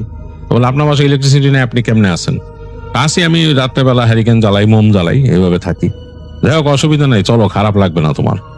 তো বলতে বলতে এগিয়ে গেল তারা। তো একসময় একটা জায়গায় পৌঁছাইলো, ওই জায়গায় বাউন্ডারি ওয়াল যেখানে দেখাইছিল আসলে নাসির ভাই দূর থেকে। তো বললো যে এই এই জায়গায় নেমে যাও। তো দেখলো একটু নিচা, যেই রাস্তাতে সে আছে সেখান থেকে একটু নিচে নেমে যেতে হবে। তো মামুন সাহেব নেমে গেলেন মোটরসাইকেল নিয়ে, ঢুকলে ওই গেটের সামনে আসলেন, যে ওই জায়গায় বাউন্ডারি ওয়ালের সাথে গেট, একটা টিনের গেট। নাসির সাহেব যে ওই টিনের গেটটা সরাই দিলেন, আর মামুন সাহেব ঢুকাইলেন ওইখানে মোটরসাইকেল। তো ঢোকার পর তো বেশ ফাঁকা একটা উঠানের মতো জায়গা, বেশ ভালোই লাগলো, ঘাস টাস আছে একপাশে, এবং তার এক কোনায় বেশ বড় একটা বাঁশ ঝাড়, মোটামুটি বেশ অনেকগুলো বাঁশ এখানে। আর তার পাশে একটা কুয়া, মানে এই কুয়া থেকেই মনে হয় পানি ব্যবহার করেন তারা, একটা কুয়া। আর তার পেছনে ওই যে টিনের ঘরটা, আর এক পাশে একটা ছোট্ট শেড আলা রান্নাঘর খোলা, মানে ওইটা দেয়াল টেয়াল নাই, আর বাথরুম পেছন দিকে। তো এগুলো সবই দেখা যাচ্ছে এখান থেকে, মোটরসাইকেল নিয়ে ঢোকার পর মানুষ সবই দেখতে পাচ্ছেন। তো ভালো লাগছে, খারাপ না। তিনি মোটরসাইকেলটা এক পাশে রাখলেন, তো রেখে তালা দিচ্ছেন মোটরসাইকেলে, দেখলেন নাসির ভাই হেঁটে গিয়ে ওই যে ঘরের দরজা খুলছেন, খটখট শব্দ হচ্ছে ওখান থেকে। তো দরজা খোলার পরে একটু পরে তিনি যখন তালা মেরে উঠে আসতেছেন, দেখলেন যে নাসির ভাই বেরিয়েছে হারিকেন নিয়ে, হারিকেন জ্বলতেছে, হারিকেনের আলো পড়ছে সামনের যে উঠানের দিকে। তো পরে দেখতেছে যে ওখানে ঘাস আর পানি, বেশ সুন্দর লাগতেছে দেখতে, ঘাসের মধ্যে চিকচিক করতেছে পানি হারিকেনের আলোয়। মামুন সাহেবের মনে হলো তিনি আবার গ্রামে চলে আসছেন। তো তিনি বললেন যে নাসির ভাই ভালোই তো, এখানে আপনি কি একা থাকেন, ভয় লাগে না আপনার? তো দেখলেন যে নাসির ভাই মনে একটা নিঃশ্বাস ফেললো, ফেলে বললেন যে আরে ভাই, ভয়ের মধ্যে বসবাস করলে আর ভয় লাগার কিছু নাই। তো মামুন সাহেব মনে করলেন এটা আবার কেমন উত্তর হইলো, তার কিছু বললো না।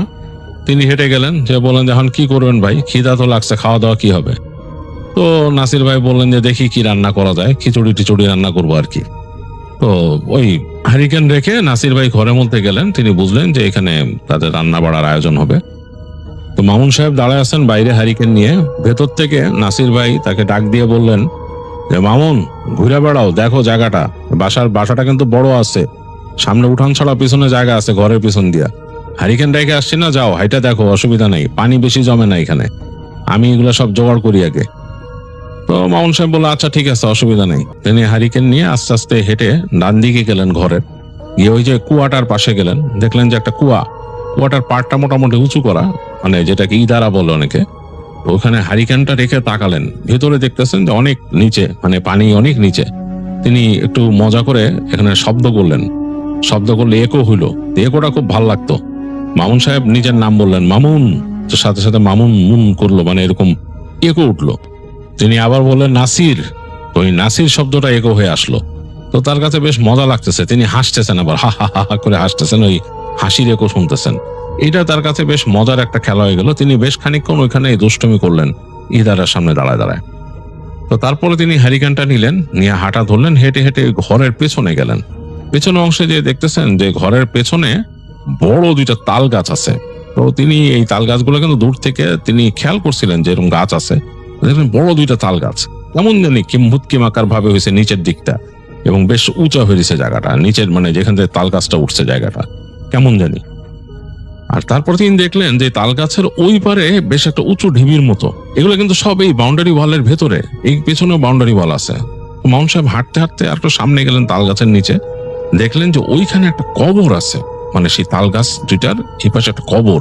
এটা একটা কবর তিনি বুঝতে পারেননি আগে, বেশ উঁচু করে ঢিবি করা, এবং ওই পাটটা কেমন বাধাই দেওয়া আর কি, ইট দিয়ে বাধাই করা। তো কবরের সামনে এসে একটুখানি তার জানি কেমন লাগা শুরু করলো মামুন সাহেবের, মানে অস্বস্তি লাগলো এখানে।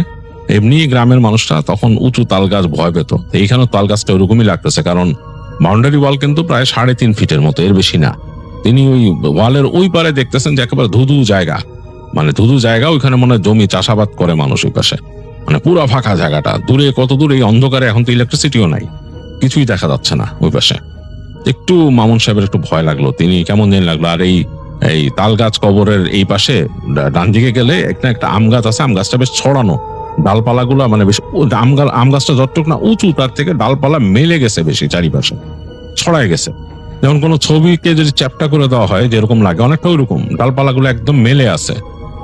মানে তিনি বুঝলেন যে এই আম গাছে বাচ্চা ছেলেপেলেরা থাকলে এখানে বসে থাকতো সব এখানে। তিনি চিন্তা করলেন যে ডালে উঠে উঠে বসে থাকতো, এত এত লম্বা লম্বা ডাল এদিক ওদিকে স্ট্রেচ করছে। যাই হোক, তার কাছে বেশ অস্বস্তি লাগলো, একে তো বিদ্যুৎ নেই এরকম, আর অনেকক্ষণ ধরে নাসির ভাইয়েরও কোনো সাড়া শব্দ নাই। তিনি এখানে যে হাঁটতেছেন আসছেন, আবার ওখানে যে কুয়ার সামনে বসে চিৎকার করছেন, কোনো খবর নাই। যাই হোক, তিনি হেঁটে হেঁটে ঘুরে তিনি ওই পাশ দিয়ে যেতে পারতেন, তা না করে তিনি এই পাশ দিয়ে ঘুরে আবার আসলেন, ব্যাক করলেন, কুয়ার পাশ দিয়ে আসলেন।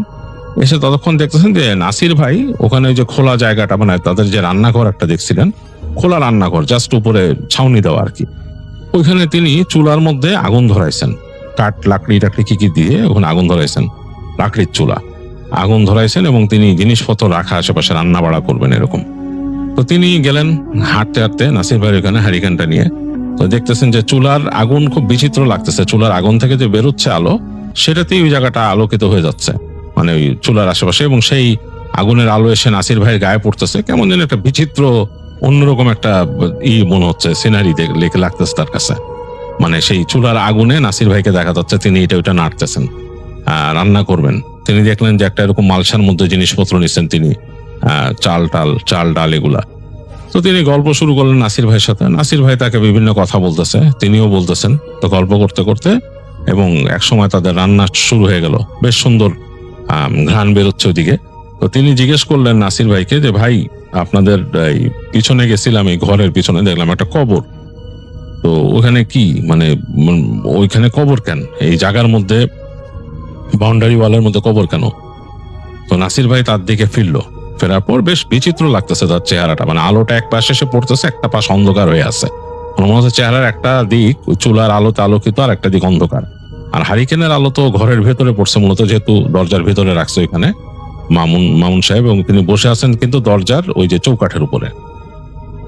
তো তাকে নাসির ভাই বলতেছে যে এই কবর সহই এই জায়গা কিনছে আমার চাচা, এবং ওই কবরে আশেপাশে আসলে যাওয়াটা ঠিক না, কবরটা সুবিধার না, তুমি গেছো ওদিকে?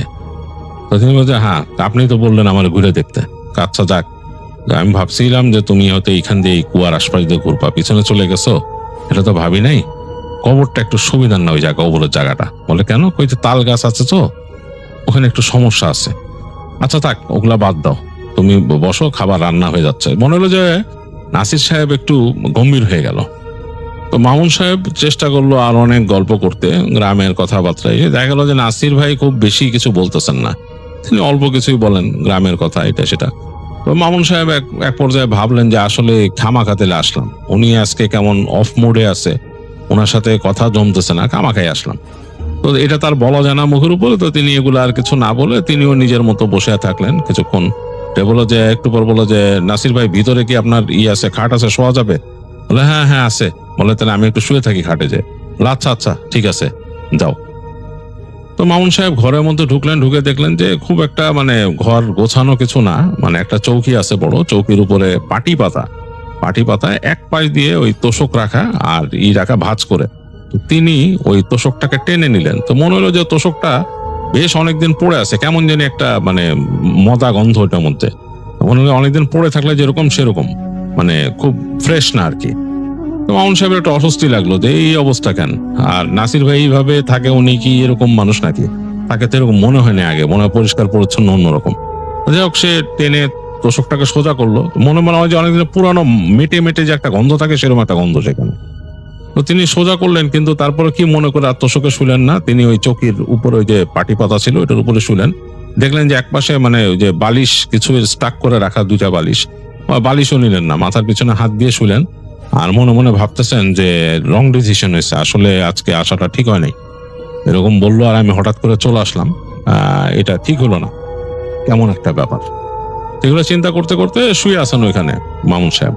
অনেকক্ষণ তার চোখে না ঝিমুনি লেগে গেছে, অন্ধকার তো, হারিকেনটা আছে ওইদিকে, কিন্তু হারিকেনের আলো তিনি ওই যে চৌকাটার বাইরে রেখে আসছিলেন, হারিকেনের আলো সামান্যই আসতেছে ভিতরে। তো তার চোখে ঘুম লেগে গেল, তিনি ঘুমায় গেছেন, ডিপ স্লিপ, মানে একদম কড়া গভীর ঘুমে চলে গেছেন। এই সময় হঠাৎ করে প্রচন্ড শব্দ হয়েছে, দ্রুম করে শব্দ হয়েছে, দ্রুম করে শব্দ এত জোরে হয়েছে যে মামুন সাহেব লাফ দিয়ে উঠছেন, একদম লাফ দিয়ে উঠে বসে। তিনি কিছুক্ষণ বুঝতে পারতেছিলেন না যে তিনি কই আছেন, কি ব্যাপার, এরকম শব্দ করতে হলো, কোথায় আছেন। 2 সেকেন্ড পর তার মনে হলো যে আরে আমি তো নাসির ভাইয়ের সাথে আসছিলাম তার বাসায়, এই শব্দ কিসের। তিনি নিজেকে ফাইন্ড আউট করছেন যে তিনি একেবারে অন্ধকার একটা ঘরের মধ্যে আছেন, অন্ধকার ঘরের মধ্যে আছেন, এই মানে কোনো আলো নাই, ডিপ অন্ধকার। কিছুক্ষণ পর চোখে একটু আলো শুয়ে আসলো, আলো আধারি শুয়ে আসলো। তাকায় দেখতেছেন যে সামনে যে দরজা, ঘরের দরজা, সেটা একটা পাট খোলা একটা পাট লাগানো, মানে একটা পাট খোলা একটা পাট লাগানো, যেই পাটটা খোলা সেটা দিয়ে রাতের আলো আসতেছে। মানে তার মনে পড়ছে তিনি কিন্তু একটা হারিকেন রাখছেন বাইরে, হারিকেনের কোনো আলো নেই, রাতের আলো আসতেছে। আর ঘরটা ওই আলোতেই যতটুকু আলো দেখা যাচ্ছে, তার চোখে আলো আধারে আরেকটু শুয়ে আসলে তিনি বুঝতে পারলেন যে তিনি একটা ঘরের মধ্যে আছেন, কেউ নাই এখানে। তো তিনি জোরে ডাক দিলেন, এখানে এই নাসির ভাই, নাসির ভাই। দেখলেন যে কোনো সাড়া শব্দ নাই। তো তিনি উঠে গেলেন, উঠে গিয়ে আস্তে আস্তে হেঁটে হেঁটে ওই দরজার কাছে আসলেন দেখার জন্য, উকি দিয়ে। তো দরজাটার ধরে আরেকটা পাল্লা, সেটাও টান দিয়ে সরাইলেন, সরায় তিনি উকি দিচ্ছেন বাইরে। রাতের শব্দ, ঝিঝি পোকার শব্দ, জোরে জোরে ডাকতেছে ঝিঝি, জোরে জোরে ঝিঝির শব্দ আসতেছে, কেউ নাই। সামনের যে তিনি যে খোলা জায়গাটা দেখছেন, ওই যে কিচেনটা, সেখানে কেউ নাই, পুরো জায়গাটা ফাঁকা। তো তিনি মনে করলেন আরে আমি এখানে ঢোকার আগে তো ওই চুলা জ্বালাইছিল, রান্না হচ্ছিল, কোথায় সে রান্নার জিনিসপত্র, হাঁড়ি পাতিল কিছুই নেই এখানে, আর সেই নাসির ভাইও নাই, কেমন একটা অবস্থা। তো তিনি আস্তে করে বেরোলেন ঘর থেকে, বেরোয় ডানে তাকালেন, দেখলেন হারিকেন থাকার কথা, হারিকেনও নাই। তো মানে বেশ অবাক হয়ে গেলেন তিনি। আর তার সাথে তার মনে একটা ভয়ও ঢুকছে যে কি ব্যাপার, এরকম কেন, মানে পুরো জায়গাটা অন্ধকার, না হারিকেন একটা ছিল, সে হারিকেনও দেখতেছেন না। এবং রাতে ওই যে চাঁদ যে আকাশে আছে, চাঁদটা হচ্ছে অর্ধেক চাঁদ, পুরো চাঁদও নাই, মেঘের আড়াল থেকে তাই অর্ধেক চাঁদ একটু বেরিয়েছে, সেটার যে হালকা আলো, সেটাতে উঠানটা দেখা যাচ্ছে, স্ট্রং ঝিঝি পোকার ডাক। বৃষ্টি যে হয়েছে এটা তিনি তো শিওর যে বৃষ্টিতে আগে হয়েছে, বৃষ্টি অনেকটা শুকায়ও গেছে এখন, কিন্তু কেউ নাই, ওই রান্নাঘরের সামনে কেউ নাই, ঘরের মধ্যেও তিনি বুঝতে পারছেন যে কেউ নাই, কেন তিনি উঠে আসছেন ঘর থেকে। তো তিনি একটু থতমত খেয়ে গেলেন, থতমত খেয়ে তিনি আবার ঘুরে ঘরে ঢুকলেন, চিন্তা করলেন যে এখানে কি ঘরে ঢুকে শুয়ে আছে নাকি, নাসির ভাই কি শুয়ে পড়ছে, তিনি ঘুমাইছিলেন দেখে। তো তিনি পকেট হাতড়ে রাত্রে তার লাইটার ছিল, লাইটার পাইলেন, লাইটার পেয়ে তিনি ওই লাইটারটা জানাইলেন, মানে করে। তো লাইটার ফস করে জ্বলছে, জ্বলার পর তিনি দেখতেছেন যে না, এই ঘরের মধ্যে তো কেউ নাই, এই চৌকিটা এই পাশে রাখা, চৌকির উপর দলা মশলা করে রাখা হচ্ছে সেই তোষক, পুরনো তোষক, এবং তিনি আগেই দেখছেন, তিনি শোয়ার সময় খুলছিলেন গন্ধ। বোঝা যায় যে এই তোষক অনেকদিন ধরে এরকম ফেলে রাখা।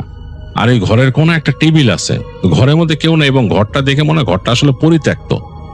তো তিনি একটু ভয় পেয়েছেন, এর মধ্যে তার লাইটার গরম হয়ে যাচ্ছিল, তিনি লাইটার নিভাই দিলেন। নিভাই দিয়ে তিনি হেঁটে বের হয়ে আসছেন ঘর থেকে। তো ঘরের থেকে যখন বের হয়ে আসছেন, সেই সময় আবার দ্রুম করে শব্দ হলো টিনের চালে। তিনি বোঝার চেষ্টা করলেন ঘটনা কি, তিনি লাফ দিয়ে উঠছেন, বোঝার চেষ্টা করলেন ঘটনাটা কি। তো চিন্তা করলেন যে হয়তো ওই তাল গাছ থেকে তাল পড়ছে এখানে। তাল পড়ার কারণ কি, তালটা তো এতক্ষণ পড়ে নাই, সে যে ঘুমায় ছিল এরকম। তো তখন চিন্তা করলেন যে তাল তো পড়তেও পারে, এটা তো স্বাভাবিক জিনিস। তো যাই হোক, তিনি আস্তে আস্তে হেঁটে ওই যে কুয়ার পাশ দিয়ে আবার গেলেন সেই ঘরের পেছনে। পেছনে যে তিনি দেখতেছেন ওই জায়গা, মানে এই যে তাল গাছ এবং কবরের এখানে। কারণ তিনি চিন্তা করতেছেন যে তিনি কি আসলে এইগুলো দেখতেছেন না স্বপ্নে দেখতেছেন, এটা বোঝার চেষ্টা করলেন। ওখানে দাঁড়ায় দেখতেছেন যে হ্যাঁ, ওই যে হালকা চাঁদের আলোতে ভুতুড়িয়ে লাগতেছে ওই তাল গাছ আর ওই কবরের ওইটা। তিনি নিজের গায়ে চিমটি কাটলেন দুই তিনবার চিমটি কাটলেন বোঝার জন্য তিনি স্বপ্ন দেখতেছেন কিনা। তিনি বুঝলেন যে না, তিনি স্বপ্ন দেখতেছেন না, এটা একদম রিয়ালিটি। তো তিনি আস্তে আস্তে ওই হেঁটে আবার এই উঠানের দিকে ব্যাক করতেছেন। উঠানের দিকে যখন ব্যাক করতেছেন, তখন তিনি শব্দ পেলেন, দপ করে শব্দ হলো, দপ এরকম শব্দ। তো তিনি ফট করে পেছন ফিরে তাকাইছেন, তাকায় দেখলেন তাল গাছের ওপর থেকে এরকম আগুনের গোলা, মনে হলো আগুনের তাল নিচে পড়লো, দপ করে মাটিতে পড়ে নিভে গেল, আবার দপ করে পড়লে নিভে গেল। তার চোখের সামনে এরকম 2-3টা পড়লো। তিনি ভয়ে দৌড় দিলেন ওখান থেকে, মানে তার আর সাহস নেই। মানে মামুন সাহেব তো গ্রামের ছেলে, তিনি গ্রামের অনেক কিছুই এরকম শুনছেন, ভয়ের ব্যাপার স্যাপার। তো তিনি দৌড় দিয়ে ওই ঘরের পাশ দিয়ে বের হয়ে আসছেন। তিনি আবারও ডাক দিয়েছেন, নাসির ভাই, হ্যাঁ নাসির ভাই, কি ব্যাপার? মানে তিনি মানে এটা মনে করতে চাচ্ছেন না, তারপর মনে হয় নাসির ভাই তার সাথে দুষ্টুমি করতেছে কিনা। নাসির ভাই কি ব্যাপার বলতে বলতে তিনি চলে আসলেন ওই কুয়ার পাশ দিয়ে, দৌড়ে বসে বেরোলেন। যখন কুয়ার পাশ দিয়ে যখন তিনি বের হয়ে আসতেছেন, তখন ওখান থেকে মনে হচ্ছে কুয়ার ভিতর থেকে তাকে ডাকতেছে কেউ। হ্যাঁ, কুয়ার ভিতর থেকে কেউ ডাকতেছে, এই মামুন, মামুন। এবং সেটা শব্দটা ভিতর থেকে চলে আসতেছে এবং ওটা একো হয়ে হয়ে আসতেছে উপরে। তিনি চিন্তা করলেন কুয়ার মধ্যে, এবং কণ্ঠটা নাসির ভাইয়ের মতোই।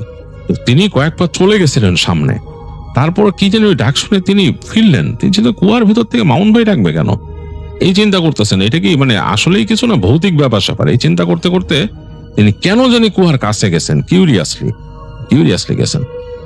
তিনি যখন কাছে গেলেন কুয়ার, মোটামুটি কাছে চলে আসলেন, তখন তিনি হাসির শব্দ শুনলেন। ঠিক তিনি যে হাসছিলেন হা হা হা করে, সে হাসি, এবং হাসিটা এরকম একো হয়ে হয়ে আসতেছে কুয়ার ভেতর থেকে। এরপর সে হাসিটা চিকন হয়ে গেল, মানে মেয়েলি কণ্ঠের চিকন হাসি হয়ে গেল। মামুন সাহেব প্রচন্ড ভয় পেয়েছেন। তিনি দৌড় দিয়ে তাড়াতাড়ি একদম তার মোটরসাইকেলের দিকে দৌড়াইছেন। মোটরসাইকেলে দেখছেন তিনি দাঁড়ানো, ছেড়ে দৌড়াই গেলেন মোটরসাইকেলের দিকে। যখন দৌড়ায় যাচ্ছেন, তার কাছে কেন জানি শব্দ মনে হলো পিছনে একটা। তিনি দৌড়াইতে পিছন ফিরে তাকাইছেন। তাকায় দেখতেছেন যে কুয়ার মধ্যে থেকে মনে হচ্ছে একটা মানুষ বেরোইছে, এরকম মানে হাত দিয়ে 2 পাড় ধরে এরকম বেরোইছে। এবং তিনি স্পষ্ট দেখছেন যে মনে হচ্ছে যে সাদা শাড়ি পরা একটা মহিলা বেরিয়েছে কুয়ার ভেতর থেকে, এবং ওই চাঁদের আলোতে দেখা যাচ্ছে কালো চুলগুলো একদম পাশ থেকে পড়া, কুয়ার ভেতর থেকে বেরিয়েছে। এবং সে কুয়ার ভেতরে বের হয়ে ওই যে কুয়ার যে পাড়, ওইটার মধ্যে উঠে বসছে। মানে মামুন সাহেব আসলে চরম ভয় পেয়েছেন। তার মানে ভেতরে আর মানে কোন রকম সাহস অবশিষ্ট নাই। তিনি লাফ দিয়ে মোটরসাইকেলে বসে কোনো মতে চাবি, তিনি যে কি হলে যে চাবি ঢুকাবেন ওইটাই বুঝতে পারতেছেন, হাত কাঁপতেছে, কোনো মতে ঢুকায় তিনি জোরে জোরে কিক মারলেন। প্রথম কিকে স্টার্ট হলো না, এরকম 4-5টা কিক মারার পর মোটরসাইকেল স্টার্ট হলো। তিনি ভোঁ করে মোটরসাইকেল নিয়ে সামনে বের হয়ে গেলেন। টিনের দরজাটা লাগানো ছিল, তিনি একেবারে দরজার মধ্যে হিট করলেন মোটরসাইকেল দিয়ে।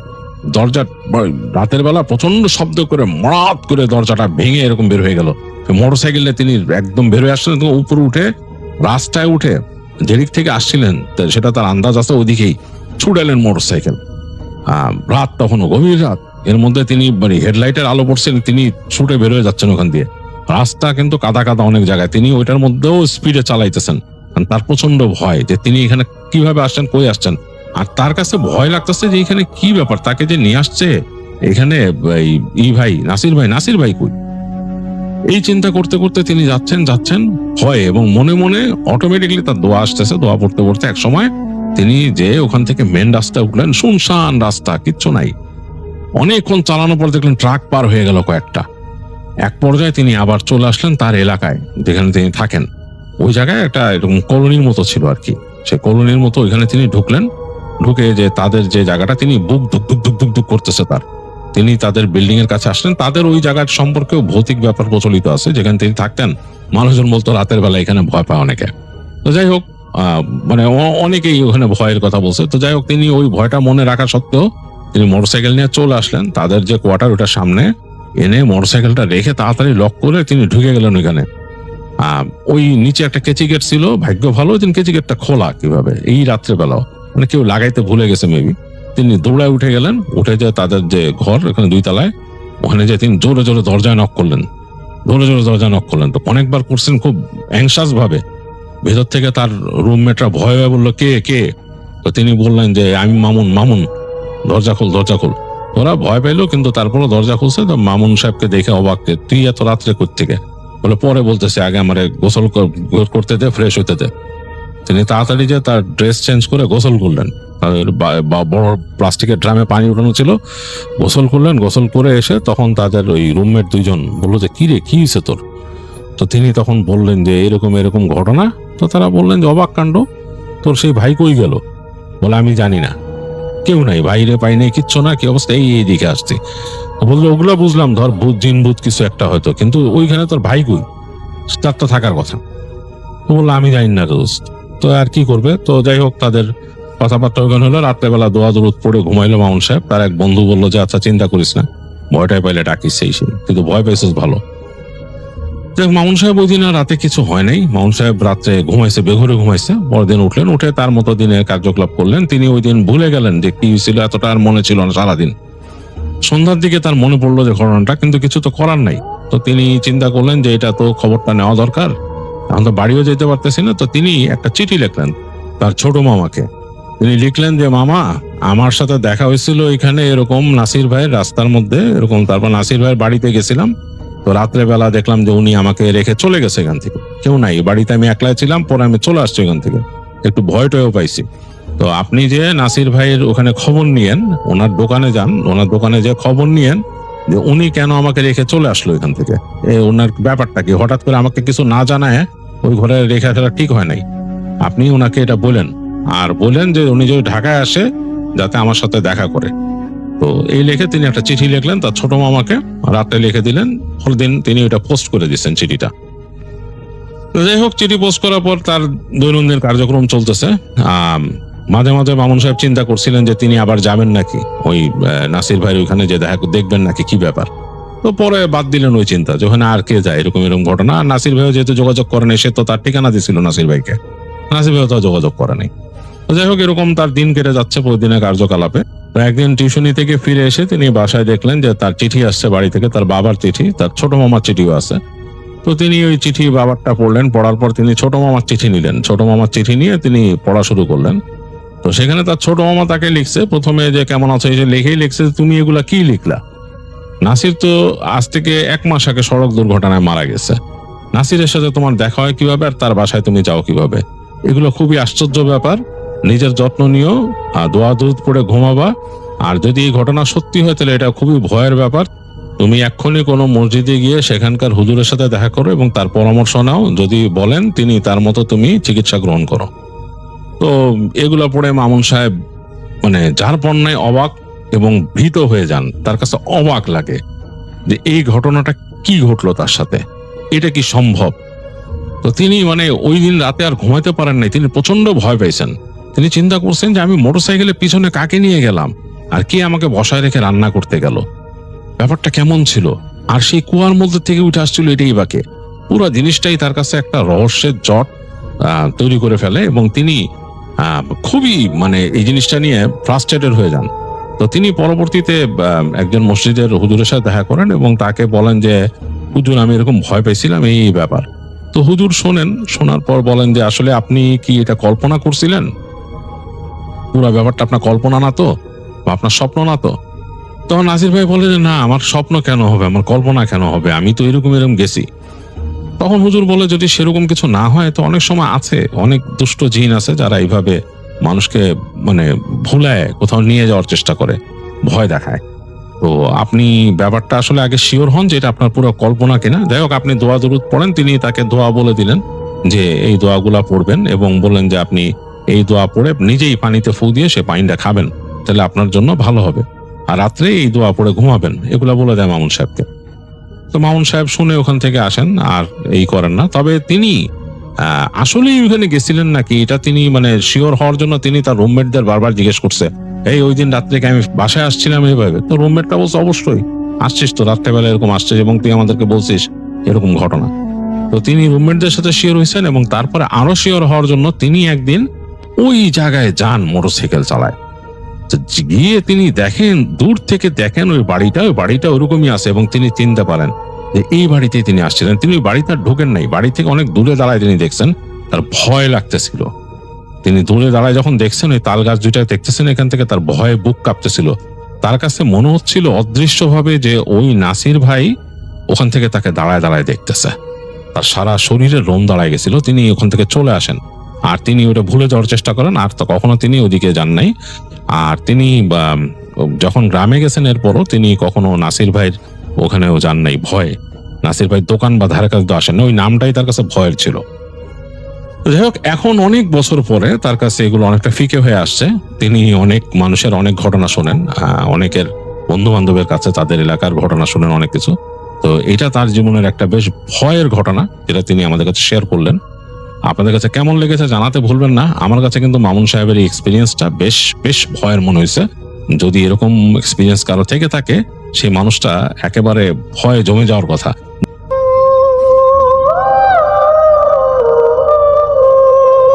সুযোগ করে দেওয়ার জন্য। আজকে আমি যে ঘটনাটি বলবো, ঘটনাটি আজ থেকে প্রায় অনেক বছর আগের একটি ঘটনা। সময়কাল 2005 কিংবা 7 সাল। রাত তখন প্রায় 2:30টা। চারদিকে ঘন কুয়াশা, রাস্তা একবারে ফাঁকা। অ্যাম্বুলেন্স চালাচ্ছিল, ড্রাইভার আসে। হঠাৎ হাসপাতাল থেকে ফোন এলো, দূরের এক গ্রামের বাড়িতে থেকে একজন রোগী দ্রুত শহরে হাসপাতালে নিয়ে আসতে হবে। রাশেদ অ্যাম্বুলেন্স নিয়ে রওনা দিল। কিছুক্ষণ পর গ্রামের শেষ মাথায় পৌঁছে দেখল রাস্তার পাশে একজন বৃদ্ধ দাঁড়িয়ে হাত নাড়াচ্ছে। বৃদ্ধ বললেন, বাবা, একটু সামনে আমার বাড়ি, আমার ছেলেকে হাসপাতালে নিয়ে যেতে হবে। রাশেদ দরজা খুলে তাকে উঠিয়ে নিল। পেছনের সিটে একজন মানুষ চুপচাপ হয়ে শুয়েছিল। সাদা চাদরে পুরো শরীরটা ঢাকা ছিল। অদ্ভুত ব্যাপার হলো, বৃদ্ধ বারবার বলছিলেন, দ্রুত চালাও বাবা, দ্রুত চালাও, ভোরের আগে হাসপাতালে পৌঁছাতে হবে। রাশেদ গাড়ির গতি বাড়িয়ে দিল। কিছু দূর যাওয়ার পর সে পেছনে মিররে তাকিয়ে দেখল পেছনের সিটে বৃদ্ধ নেই। সে ভয়ে অ্যাম্বুলেন্স থামালো, কিন্তু পেছনের দরজা ভেতর থেকে বন্ধই ছিল। দরজা খুলে দেখল সাদা চাদরে ঢাকা মানুষটি আগের মতোই শুয়ে আছে। রাশেদ কাপা গলায় বলল, চাচা, কোথায় গেলেন? কোনো উত্তর নেই। আর ঠিক তখনই পেছন থেকে খুব নিচু স্বরে একটা কথা ভেসে এলো, আমি তো বলেছিলাম ভোরের আগেই পৌঁছাতে হবে। রাশেদ গাড়ি চালিয়ে যেতে বাধ্য হলো। হাসপাতালে পৌঁছে সে দ্রুত পেছনের দরজা খুলল। হাসপাতালের কর্মীরা এসে চাদর সরাতেই রাশেদের বুক যেন কেঁপে উঠল। সেখানে কোনো রোগী নেই, শুধু একটি পুরনো হাসপাতালের কাগজ পড়ে আছে। আর কাগজে লেখা মৃত্যুর তারিখ আজ থেকে প্রায় 7 বছর আগের। রাশেদ এটি দেখার পর যেন হতভম্ব হয়ে গেল। আর সবচেয়ে ভয়ঙ্কর বিষয় ছিল, কাগজের নিচে যে ঠিকানাটি লেখা ছিল সেটি ছিল সেই গ্রামের বাড়ির ঠিকানা। পরের দিন রাশেদ সাহস করে সেখানে গেল। গ্রামের লোকজন তার কথা শুনে তাকে একটি পুরনো বাড়ির সামনে নিয়ে গেল। বাড়িটি বহু বছর ধরে পরিত্যক্ত ছিল। এক বৃদ্ধ লোক রাশেদের দিকে তাকিয়ে বলল, তুমি কি কাল রাতে এখানে এসেছিলে? রাশেদ মাথা নাড়ালো। বৃদ্ধ দীর্ঘশ্বাস ফেলে বললেন, যে লোকটাকে তুমি অ্যাম্বুলেন্সে তুলেছিলে তিনি ছিলেন এই বাড়ির মালিক। 7 বছর আগে তার ছেলে অসুস্থ হয়ে মারা যায়। ছেলেকে হাসপাতালে নিয়ে যাওয়ার আগেই তার মৃত্যু হয়েছিল। তারপর থেকে মাঝে মধ্যে রাতের বেলা লোকজন রাস্তার পাশে একজন বৃদ্ধকে দাঁড়িয়ে থাকতে দেখে। এ কথা শুনে রাশেদ যেন আর কোনো কিছু বলতে পারল না। কিন্তু রহস্যের শেষ তখনও হয়নি। সেদিন রাতে অ্যাম্বুলেন্স পরিষ্কার করতে গিয়ে রাশেদ পেছনের সিটে একটি পুরনো কাগজ পেল। কাগজে কাপা হাতে লেখা ছিল, যে রাতে আবার অ্যাম্বুলেন্স আসবে, সেদিন আমার ছেলেকে হাসপাতালে পৌঁছে দিও। রাশেদ কাগজটি হাতে নিয়ে অনেকক্ষণ চুপ করে বসে রইল। তারপর থেকে সে গভীর রাতে কোনো নির্জন রাস্তার পাশে একা দাঁড়িয়ে থাকা যাত্রী দেখলে আর কখনো গাড়ি থামাতো না। কারণ তার বিশ্বাস ছিল কিছু যাত্রী হাসপাতালে যাওয়ার জন্য অ্যাম্বুলেন্সে ওঠে না, তারা শুধু অসমাপ্ত একটি যাত্রা শেষ করার জন্য ফিরে আসে।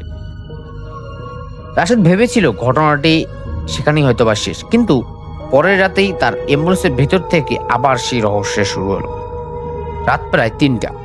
হাসপাতালের পার্কিংয়ে অ্যাম্বুলেন্স দাঁড় করিয়ে রাশেদ একটু বিশ্রাম নিচ্ছিল। হঠাৎ পিছনের দরজায় ঠকঠক ঠকঠক করে শব্দ হলো। রাশেদ চমকে উঠে দরজার দিকে তাকালো। সে ভাবলো হয়তো কোনো হাসপাতালের কর্মী এসেছে, কিন্তু দরজা খুলে দেখলো সেখানে কেউ নেই। আর ঠিক তখনই অ্যাম্বুলেন্সের ভেতরে রেডিও নিচ থেকে কেন জানি না চালু হয়ে গেল। কিছুক্ষণ পর শো শো শো শো শব্দ ভেসে এলো। তারপর খুব ক্ষীণ একটি কণ্ঠ শোনা গেল, রাশেদ, আমাকে বাড়ি নিয়ে চলো। এই কথা শুনে রাশেদের শরীর যেন ঠান্ডা হয়ে গেল। সে রেডিও বন্ধ করে দিল। কয়েক সেকেন্ড পর আবার একই কণ্ঠ, রাশেদ, তুমি কথা দিয়েছিলে। রাশেদ বুঝতে পারলো কণ্ঠটা সেই বৃদ্ধের মতো, সেই আগের বৃদ্ধের মতো। সে দ্রুত অ্যাম্বুলেন্স স্টার্ট দিল, কিন্তু ইঞ্জিন চালু হওয়ার পর গাড়ির ড্যাশবোর্ডে একটি অচেনা ঠিকানা ভেসে উঠল। ঠিকানাটা সেই গ্রামের পুরনো বাড়ির। রাশেদ আর সেখানে যেতে চাইছিল না, কিন্তু অ্যাম্বুলেন্সের নেভিগেশন বারবার সেই একই রাস্তার দিকে ইশারা করছে।